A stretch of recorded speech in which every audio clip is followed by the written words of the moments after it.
Hello, everyone. Thank you for joining us. Welcome to our webinar, the uh, Global Challenges for Women's Equality. This is the second in a series of 5 sponsored by the Board of Regents Global Engagement Committee for our international community. So welcome. I am Sarah Thun-Hohenstein, SFS 82. I serve on the board of Advisors for the Walsh School of Foreign Service, and I am an enthusiastic supporter of the Georgetown Institute for Women, Peace and Security, which is directed by our outstanding speaker, Ambassador Melanne Verveer.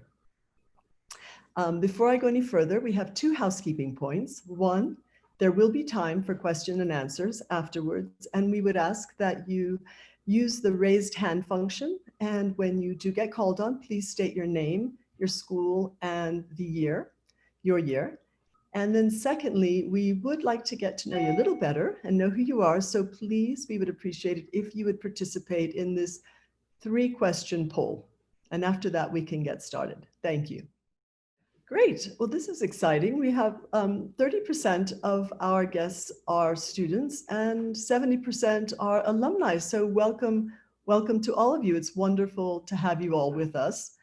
And let me just, sorry. Anyway, so to continue, I probably don't need to do this, but it is my great pleasure and honor to introduce our speaker, Ambassador Melanne Verveer. Melanne is, the ambassador, is an inspiration to so many of us with her tireless and compassionate championing of women's rights. So very excited to introduce Ambassador Verveer. The ambassador is director of the Georgetown Institute for Women, Peace and Security, which seeks to promote women's rights and participation in peace building processes through research, publications, and convenings. Ambassador Verveer is also a trailblazer. She was named the first ever US Ambassador at Large for Global Women's Issues by President Obama in 2009. Who also named her US Representative to the United Nations Commission on the Status of Women. Ambassador Verveer has held numerous leadership positions, including chair and co-CEO of Vital Voices. She is an author and has received many awards, including being named one of Newsweek's top 150 women who shaped the world. And I think that's very impressive. So Ambassador Verveer, thank you so very much for joining us today for what I am sure will be a fascinating conversation. Well, Sarah, it's delightful to be with you. It's delightful to be able to participate in this Georgetown event. And it's wonderful to see the faces of some people I know. So for those I know, good to see you. And for those I don't know, I look forward to getting to know you in the process of this conversation. Great. Well, Ambassador, it is truly the ideal time, I think, to be discussing the challenges for women's equality. We've just celebrated the 25th anniversary of the Beijing Declaration, when First Lady Hillary Clinton so powerfully proclaimed women's rights are human rights. And 183 countries seem to agree because they signed that declaration. And in fact, the Institute has recently co-authored a report on the progress in the past 25 years and what remains to be done. And I'm sure we'll be discussing that. Also, of course, there's COVID, and women and girls have been disproportionately affected by this pandemic. And in fact, in many ways, it seems like we've regressed. So, but I don't want to be pessimistic. In fact, I'm optimistic. And we have mourned the passing of the great Chief Justice Ruth Bader Ginsburg, but in fact, her story reminds us how far we really have come. So I hope you can share that optimism that I have, and we very much look forward to hearing from you where we are, what we have to do, and I think most importantly, how we get there. So thank you very much. Well, thanks, Sarah. We indeed, I think, have to be optimistic because we have to keep moving in the right direction. It's been said that gender equality is the moral imperative of our times.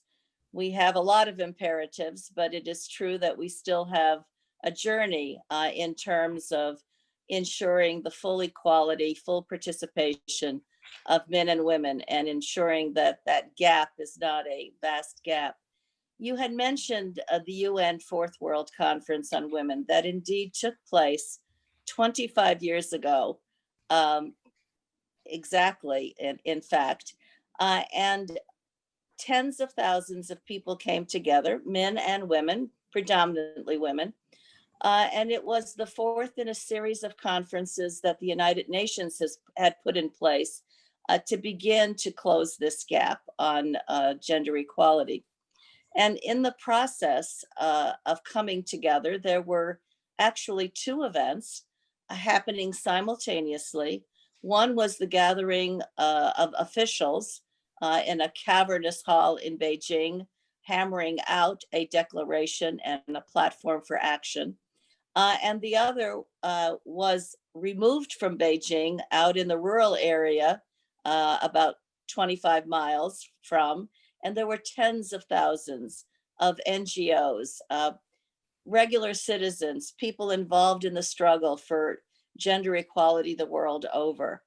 And in fact, they were catalyzed as part of this conference with so many globally to really work that much harder on this agenda. And in Beijing, those words, women's rights are human rights are women's rights. So many young people say to me today, what's the big deal? We know that's true. Well, in fact, while it is true that women are human and women's rights are human rights, it was not so in international law. And part of the great achievements of what came out of this conference was to ensure that these rights were chiseled into international law. So, for example, violence against women was mostly seen as, in some places, a cultural practice, a private matter. But once it became an issue of the protection of women against this abuse, this was a criminal matter that perpetrators were carrying out. That changed. And one of the biggest accomplishments coming out of Beijing was that country after country began to put laws criminalizing violence against women in place that ensured that states had the responsibility to protect their citizens from this abuse. And that was one example of why it matters to have legal protection. So, as Sarah said, 183 countries by consensus, something that doesn't happen in our polarized world, it seems, but came together by consensus and signed a declaration and a platform for action.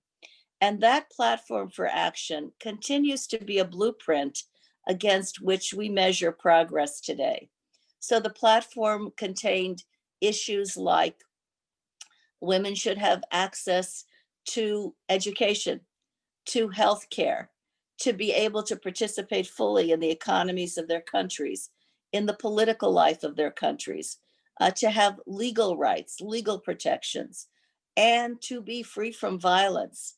And another issue that was really underscored, one that we're working really closely on now at Georgetown, is the role of women in peace building, in preventing conflict and being engaged, not just ensuring that they're protected against the victimization that occurs in conflict, and increasingly to women where rape is used as a tool of war, for example.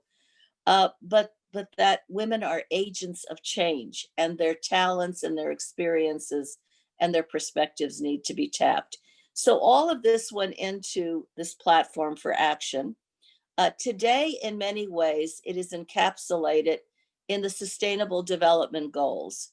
You hear about those goals; they affect every nation to have the obligation, incur the obligation to work on them. And in many ways, SDG 5 is gender equality and the empowerment of women. And if that SDG is not realized, it's really difficult to understand how we can realize all of the others. And those include hunger, dealing with hunger, with poverty, with climate, with economic challenges. Because if you disempower, do not fully empower half the population of the world, it's going to be increasingly difficult to make that kind of global progress we all want to see. So that happened 25 years ago. There has been an effort over these years to grow this progress. And indeed, we have seen almost parity now in girls' education, where that wasn't the case. Um, we have seen laws come into place that were not. For example, there's the World Bank does a study on women, business, and the law that shows the large numbers of discriminatory practices that impede women's economic participation. A lot of those have now been closed. So there's been real significant progress, and I would advise if anybody's truly interested to look at the the uh, the progress that's been made, the gaps that continue to exist, what's responsible for those gaps, and then the way forward.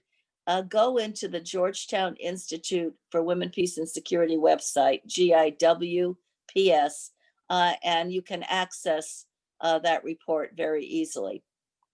Now, in the context of having this ongoing need to continue to make progress, we've been hit by COVID. And COVID is an equal opportunity attacker. We don't know where this contagion is going to hit next, who it's going to hit. But what we know already after these many months, it is that it has disproportionately affected women. And the toll has been significant. The toll in terms of the largest number of healthcare workers, some 70% the world over, are women. They are at great risk doing that heavy lifting to address the immediate impacts, the health impacts of the virus. Secondly, women's economic well-being has been very seriously affected.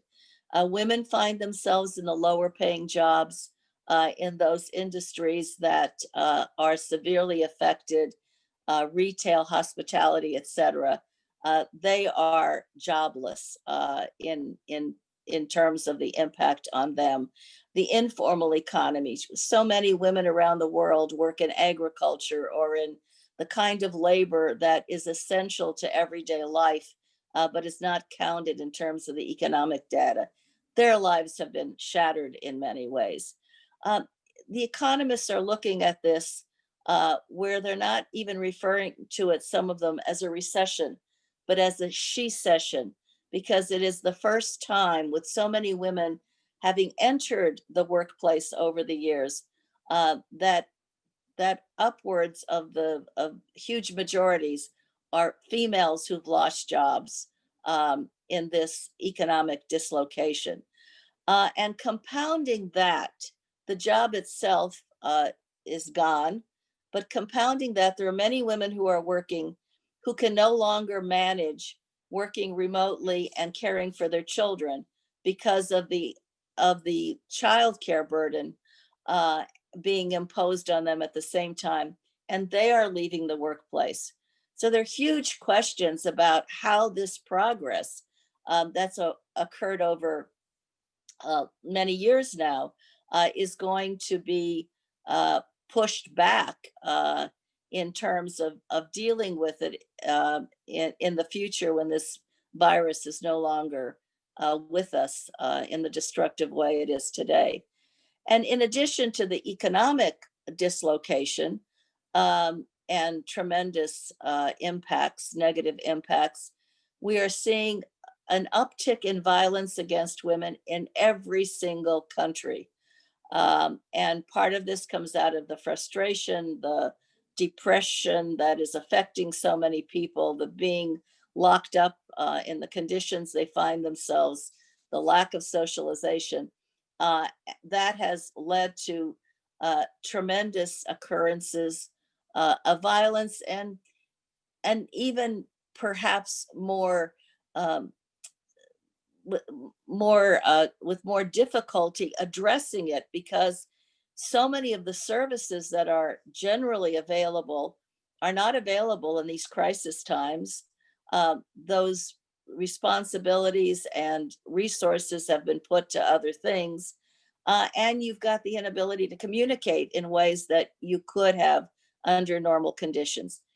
Uh, and then think about war zones where there are conflicts raging, where water, sanitation, the things that we're all told to do, the social spacing, none of that is available or possible in large refugee areas or in the midst of war.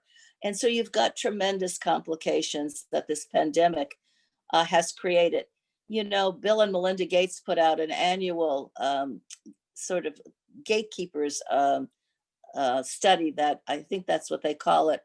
And they have said that it's entirely possible at the rate we're going that the struggle to alleviate poverty will have been pushed back by 25 years in 25 months of the pandemic. So the toll of this pandemic is extremely significant, and the likes of which we haven't seen. It may tell us something about what future pandemics or climate crises are going to look like, affecting every part of the world. But in terms of the disproportionate impact on women, what it has demonstrated clearly are the exposition of inequality, that those structural inequalities that continue to exist have been exacerbated in the pandemic.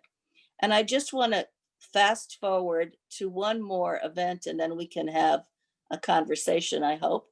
Um, and that is that we have another commemoration that we are marking, and that's 20 years of something probably many of you are not familiar with, but it is part of our existence at Georgetown. And that is the 20th anniversary of a resolution that came out of the Security Council that has now 10 times been enhanced. And it's the resolution that links women to peace and security. And basically, the approach that the UN established is to recognize that, yes, women are victimized by conflict. And one of the most significant ways is the sexual violence that occurs in conflict, and increasingly by a lot of malign actors being used as a tactic, rape being used as a tactic of the way that they carry out their combat. But women aren't just victims. And the formulation that was adopted by the Security Council looks at the role that women play in prevention, the role that they should be playing at the negotiating table in terms of pounding out peace agreements, on the role, the incredibly important role post-conflict, in that transition period. If peace is going to be sustained and there is hope for economic opportunity and a better life, that happens in that transition period, relief, recovery, in moving a country forward. And in all of those areas, we need to see women's full participation. And one of the things that we do day in, day out at Georgetown is create that evidence-based case that demonstrate the difference women make when they're at the peace table. And there are very few till this day who are included in those deliberations. And we see that many peace agreements that have been adopted, over half are abrogated in the first 5 years. And yet women are working, struggling in community after community affected by conflict, bringing their experience and their know-how at a level that we call track 2 or track 3. We need to be linking what they're doing at that level to the official talks. At Georgetown, we have also published in recent years the first ever index on women, peace, and security. And what this index does, it takes highly recognized data, that there is no disagreement over the data, in terms of it being widely accepted and recognized. And we look at the well-being of women. That's what the index is about, the well-being. And instead of just looking at inclusion, which means the level of educational participation, economic participation, political, all important, but there are lots of data points on that that are constantly looked at, important as it is. We add two other dimensions to get the full snapshot of women's well-being. So we added justice. What are the discriminatory practices that are affecting their well-being? And we added security. Do they feel secure in their homes? Are they secure in their communities?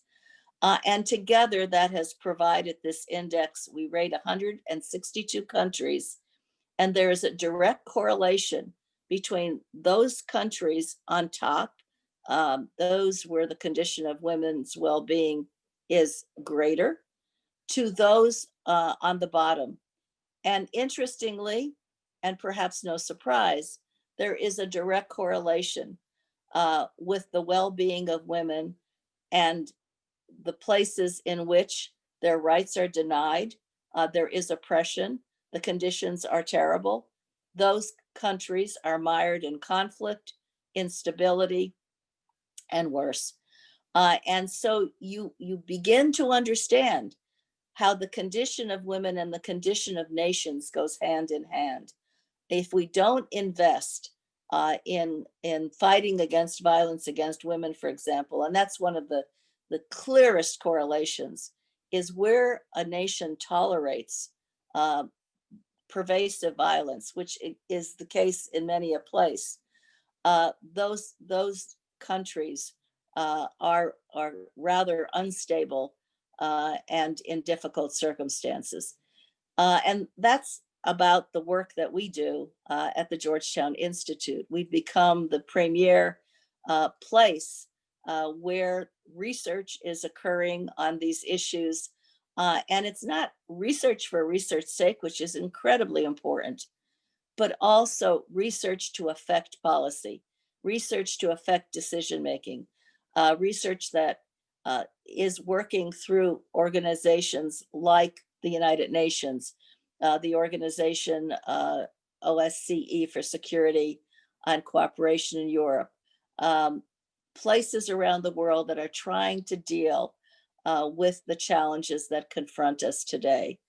And seeing that the kind of work that we are doing is affecting outcomes in hopes that we're not only closing that gap on gender equality, particularly in terms of peace and security, but also closing the gap more broadly because of what that will do for the benefit of our world, for each woman, for sure, for families and communities, for sure, but also for the kind of world we want to see.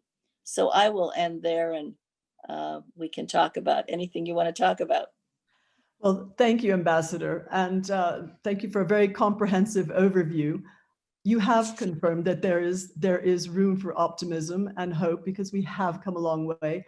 And the fact that there are UN resolutions and so many agents for change, women included, because I love what you say, that, you know, women are not, and I don't want to say just victims, but women are agents of change.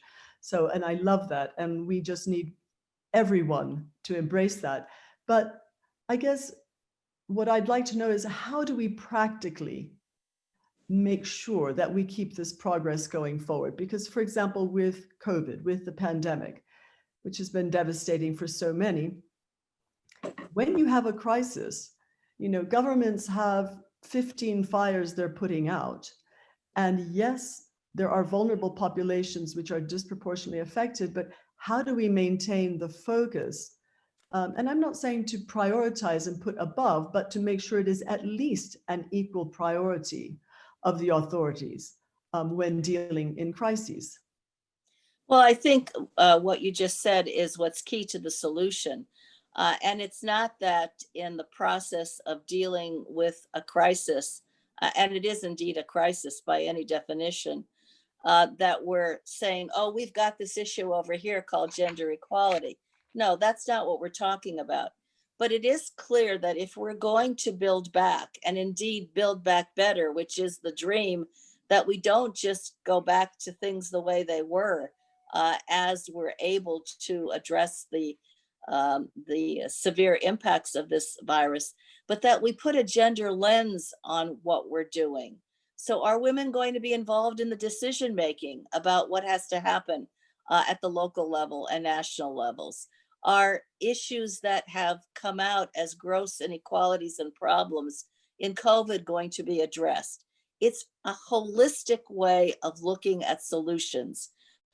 Gender integration, not a separate silo in which we focus solely, but in addressing the whole, we ensure that this perspective and this participation is part of it. Well, considering that you're absolutely right that for any society to move ahead, you really must harness the potential of 50%, well, actually 100%. So let's add on the 50% of women and girls. I have another question which comes to mind though, is we have I think a problem sometimes, and I'm going to refer to one of the solutions mentioned in the Beijing Plus 25 report that the Institute co-wrote with the Rockefeller, or co-published with the Rockefeller Foundation.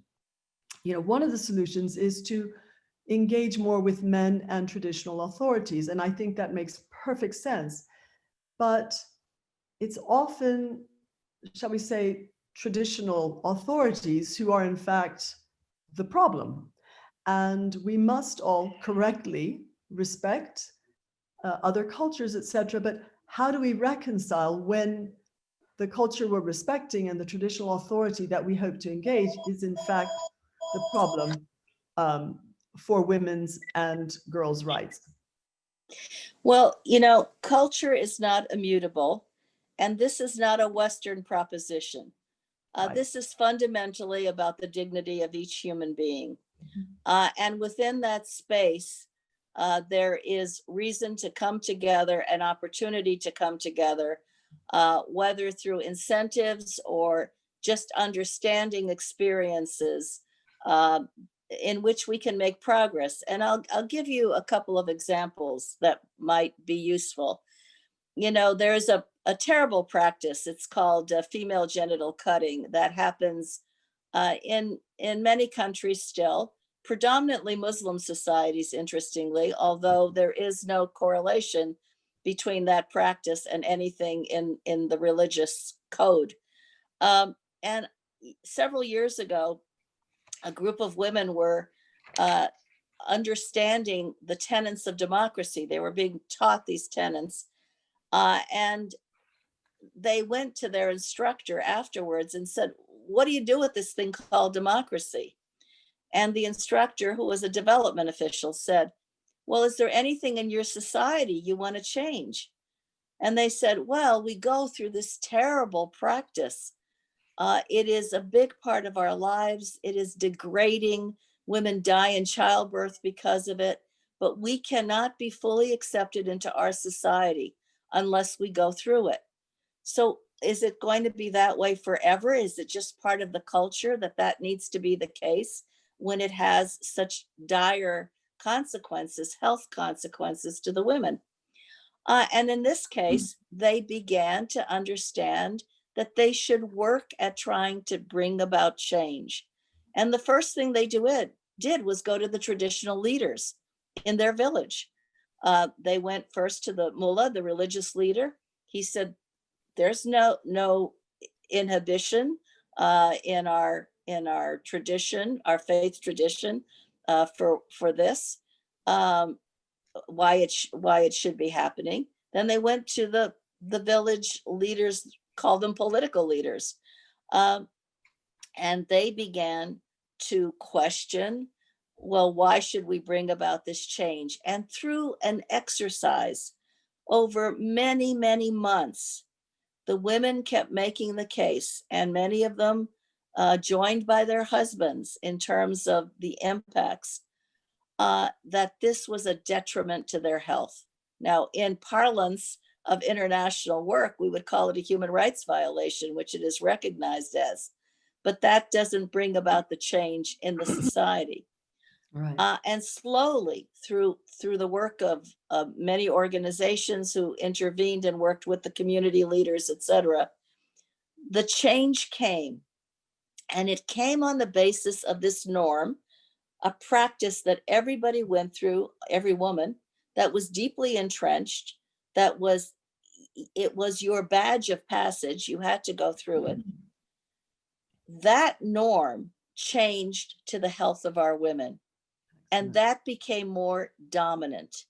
Today, in many, many of these countries, places where this has been prevalent, it is no longer. There are laws that have been passed to say it should be outlawed because it is a violation of human rights, this horrible treatment, physical degradation. But that law alone, as important as it is, doesn't bring about the change. It has to be worked through. And another one of these impediments, you pointed out why we need male allies, why we need the traditional leaders in many places to own the change. Also has to do with the fact that one of the greatest obstacles to gender equality are attitudes, biases, entrenched practices, cultural mores, mindsets that can't see why a girl has to go to school, a mindset that hijacks religion and says, no, you cannot work outside the home. And peeling this away takes not just women, it really takes male allies and champions who have to come in and own this change as change that they want to see happen. Because the truism in all of this is that we talk about it as progress for women, but it's really progress for all of society. Men benefit, boys benefit, and certainly girls benefit. And today there's a whole body of understanding that men benefit from the equality of women. And in one way to describe it, I guess in ways that we would understand better because of our societies, is parental leave policies. So what they found in Sweden, for example, is that men at first, while they were guaranteed paid leave when their newborn came into the home, many weren't taking it because they were afraid of what that might represent in terms of how they were viewed, or uh, restrictions in terms of their careers. But then the government said, no, if you don't take this leave, you're going to lose it. You can't just give it to your wife. You can't extend those weeks to her. And what has come out of that now, and there's a whole body of data that's come out of this, is men are now saying, why was I deprived of this experience? Why didn't I know what it meant to bond with my child? Why did society make it so difficult when it is a precious time that says a great deal about me as a person and the experience I can have? And just very, very quickly, because this is really a nut to crack, so to speak. Yeah. I was doing some work in India years ago. And in fact, I announced a project so that men in societies, places that were illiterate, both men and women, uh, but where abuse was just a terrible situation. The men were doing plays. They were acting out plays, and they took the role of the men and the women in these plays. And you could see they did it for me in the skit, where a man would hold up his arm about to hit a woman. And, he was stopped and prevented. And this was going on. And the head of the program said to me about a year or so later, she said, the men want to meet you again. When are you coming back here? And I thought, oh gosh, what are they possibly going to tell me? Did it not work? Did they feel that this wasn't something they should be engaged in? So when I did have the chance, I said to them at first, I said, so you're really going to tell me you're making a difference in your village and the level of violence has gone down? And they said, yes, yes. And then they said, but that's not what we want to tell you. I said, well, what do you want to tell me? And they said, we want to tell you we have changed. Oh, We have wonderful. seen what it's like not to see our role as one that just engages in abuse, engages in the kind of behavior that was normal, that was the norm. We are different, and our lives are vastly improved. And that's what they wanted to tell me. Gosh, Milan, Ambassador, that's very moving and fantastic. I mean, I think the beauty of this is that actually, when people understand that everyone gains in this, this is not about women taking the rights of men. This is about women having equal rights, but that is 1 + 1 is not 2, it's 3. And I think that's one reason what the work of the Institute is so important, because you all are actually doing the research and making that argument. So I think that's the way forward actually is, as you said, we have just got to change the mindsets, but that's a fantastic story. And you know, you're exactly right, Sarah. It's not a zero-sum game. And somehow there is a sense still, perhaps lingering more than prevalent, that if she wins, I lose. And that is obviously something that we want to demonstrate is not the case. And in fact, there is a lot of work that's going on that issue. I also want to say that in the economic sphere, some of the greatest champions have been CEOs of companies who are very enlightened and have created opportunities in management on boards in ways that have significant initiatives within the companies for all kinds of ways that they can be ensuring greater opportunity. And part of what I did in the book I had written, Fast Forward, was to demonstrate how men and women are accelerating progress for women because it's all about us together. And the male champions, because frankly, they are still the predominant decision makers. They have all the significant positions for the most part. Their influence is that much greater in this space when they can become champions. Well, we certainly hope they all do soon. I feel very greedy because I've been able to ask several questions. I would like to open the floor up, the screen up to all of you wonderful participants. So if you have a question, Yvonne, I think you're monitoring the questions. So please just tell us your name, the school you're in or were in, and the year. Thank you. Thank you, Yvonne. Yeah, so I think actually Sing Gao has a question. Hi, thank you. Thank you so much for sharing this morning. It was very insightful. My name is Sing, and I'm from the McDonald School of Business. I'm an MBA student graduating next year. So I was wondering, I saw that the Institute published an index, the US Women, Peace and Security Index. I was wondering if you can share a little bit of the findings. And also, I was also wondering how we can influence other countries to take gender equality seriously. Thank you. Well, thank you for the question. And you're exactly right. On the global index that I mentioned, the United States on the rankings came in 15th. And there have been many who have said to us, well, you're looking at all the other countries. What's happening in the United States? Why don't you look at the United States? And we were able to get funding both to do the index research as well as to do an accompanying survey of prevalent attitudes in the United States.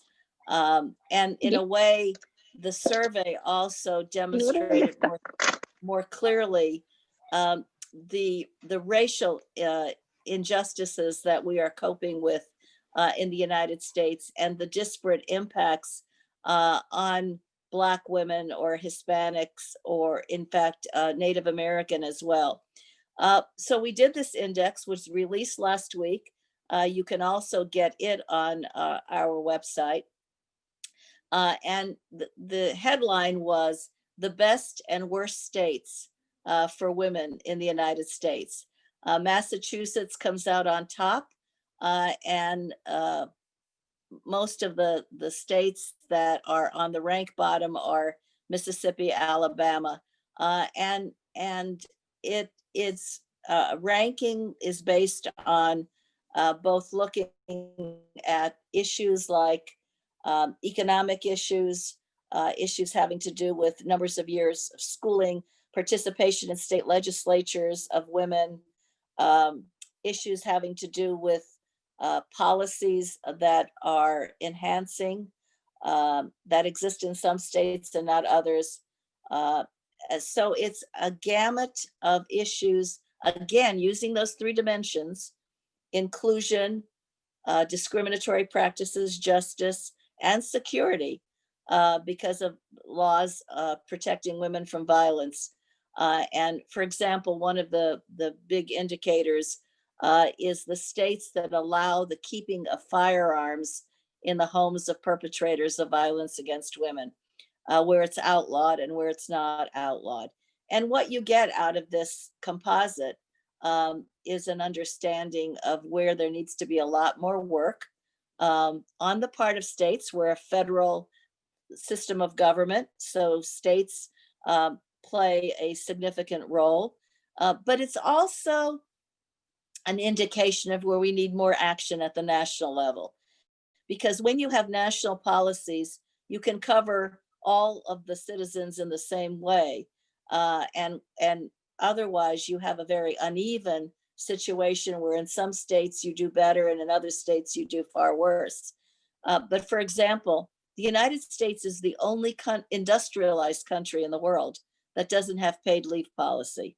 So there's no paid maternity leave, no paid paternity leave.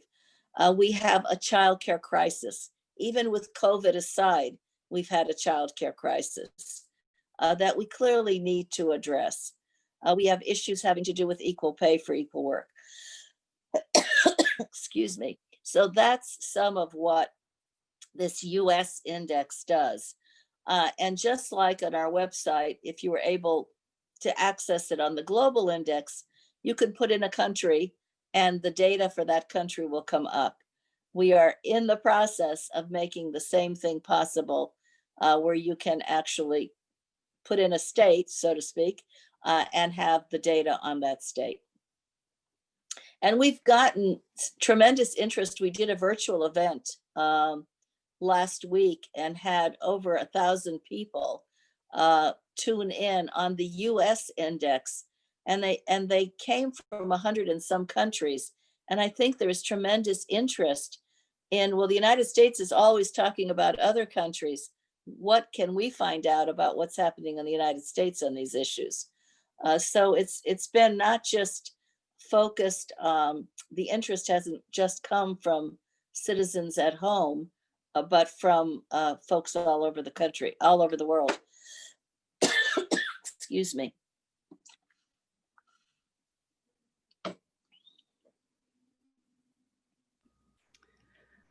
Thank you. Yvonne, do we have another question? Yes, so we have another question from Wen Yu. Excuse me. Hello. Hi. First, I want to say thank you very much. I think your words really inspired me a lot. Where are you? Where do you live? I live in mainland China. It's a city called Suzhou. Yeah, I'm in the southern part. Beijing is in the northern part. And I'm a Georgetown student in Georgetown College. I'm a freshman. Good for you. My question, it's kind of long. I will try to keep it short. It's about like, I've noticed that during COVID, maybe because we have more time to spend on the internet, I noticed there are more like misogyny statements appearing in our social media. And I feel COVID also put us in a situation that we have to compete for those limited resources like jobs to literally survive. I see a rising confrontation among us, I mean, men and women. I feel sad for it because I feel it's the violence not only to women, but also to girls, boys who see their mother being beaten by their father, men who want to help women, but they don't know how to act, etc. So my question is, how do you think we can do to unite as many people as possible during COVID? I mean, like from both gender sides.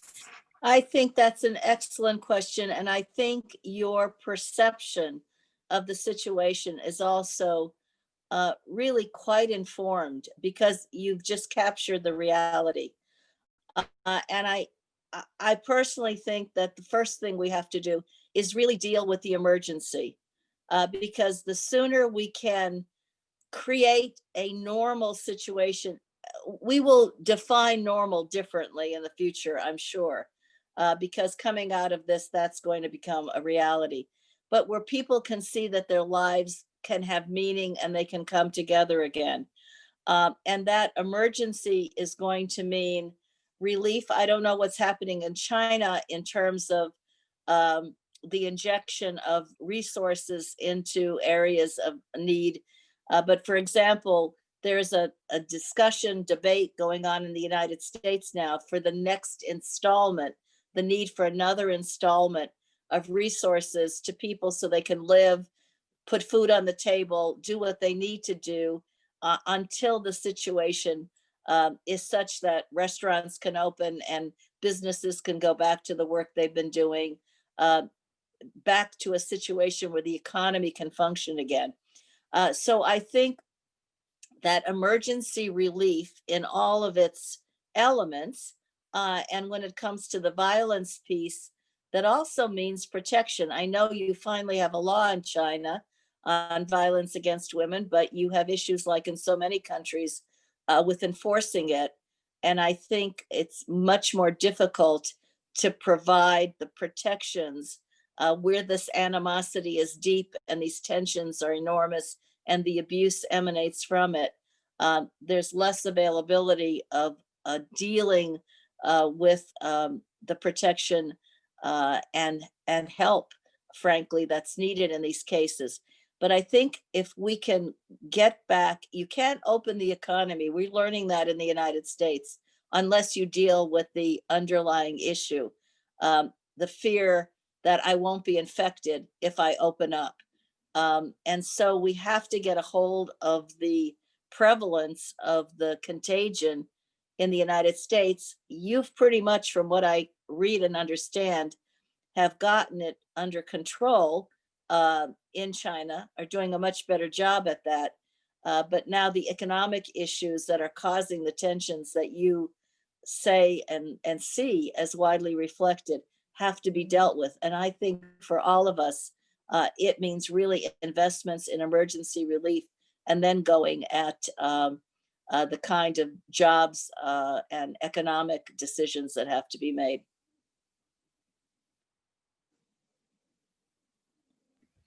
Thank you, Wenyu. Yvonne?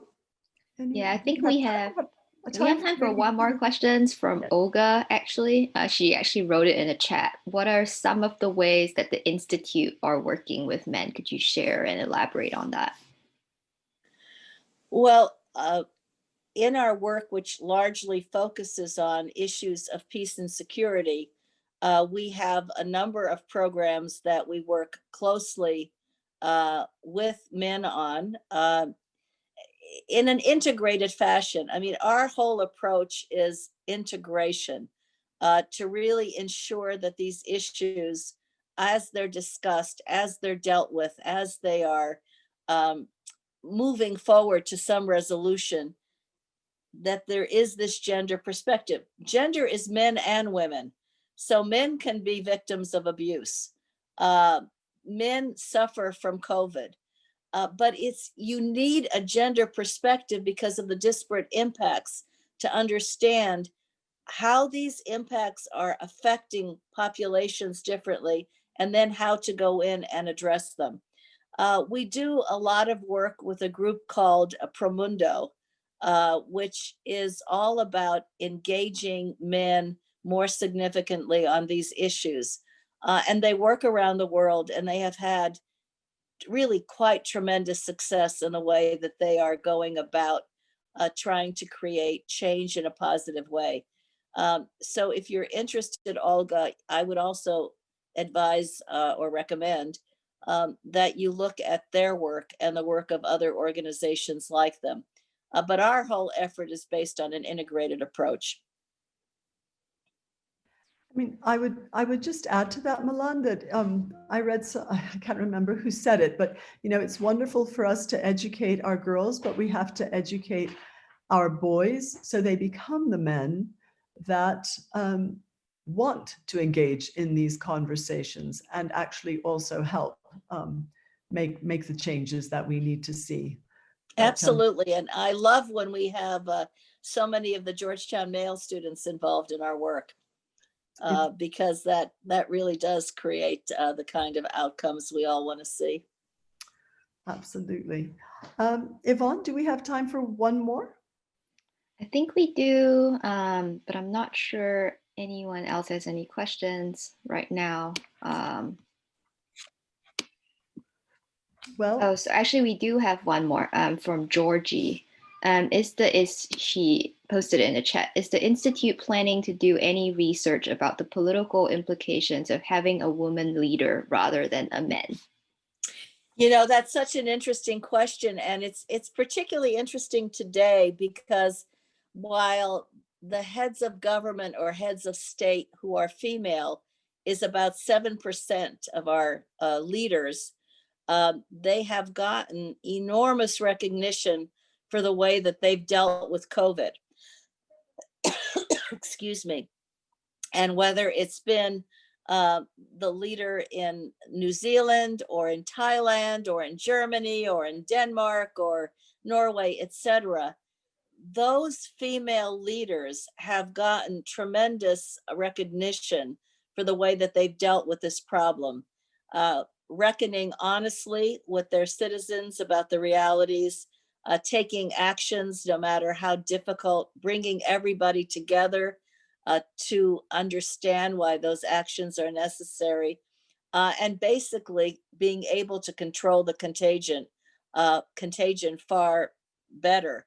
And so there's been a lot of looking at, so to speak, what is it about these attributes that were necessary in a time like that have been exhibited.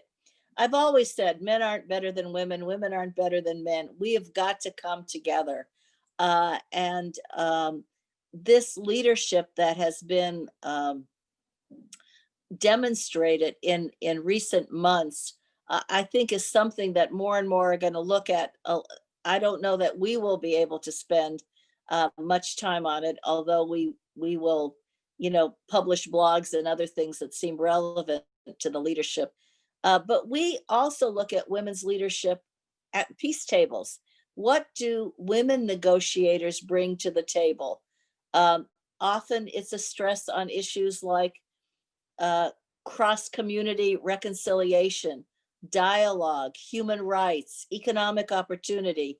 So many issues that rarely get to the peace table when you just have the combatants on both sides.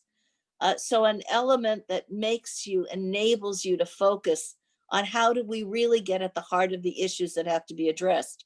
Because if they're not, then everybody's back to fighting. Nothing changes. So leadership is leadership during COVID.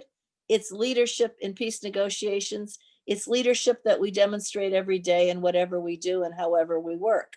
But it is an important question, and I think there will be more and more attention put on it. Well, I think that's a great place to stop. I have more questions, but thank you very much, Ambassador Veer. I think my takeaways were, well, just getting back to the women's leadership, I can't help but comment on that. And I think that it's fantastic that we've had a situation in which it is indisputable that women in leadership positions benefit society. And I think as awful and disastrous as COVID has been for so many people, and especially women and girls, the flip side is it has highlighted for everyone, beyond doubt, that women in leadership positions are good for society. So I think that is a really important point to make, because we want practical solutions. We don't want this just to be a conversation. We want people, as you said, Ambassador, come to the table, see the benefits for everyone. So I think that's a great place to stop. I would like to add a point, Sarah, if I Certainly. might, and it's directed at the students. We have just inaugurated a certificate program for graduate students to start, and hopefully before too much longer for undergrads as well.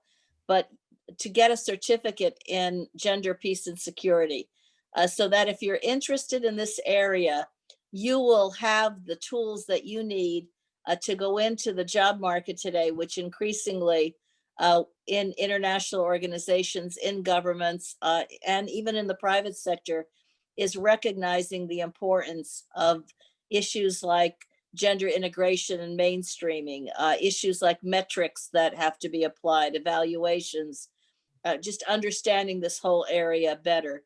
So if there's interest, be in touch with us and we can tell you more.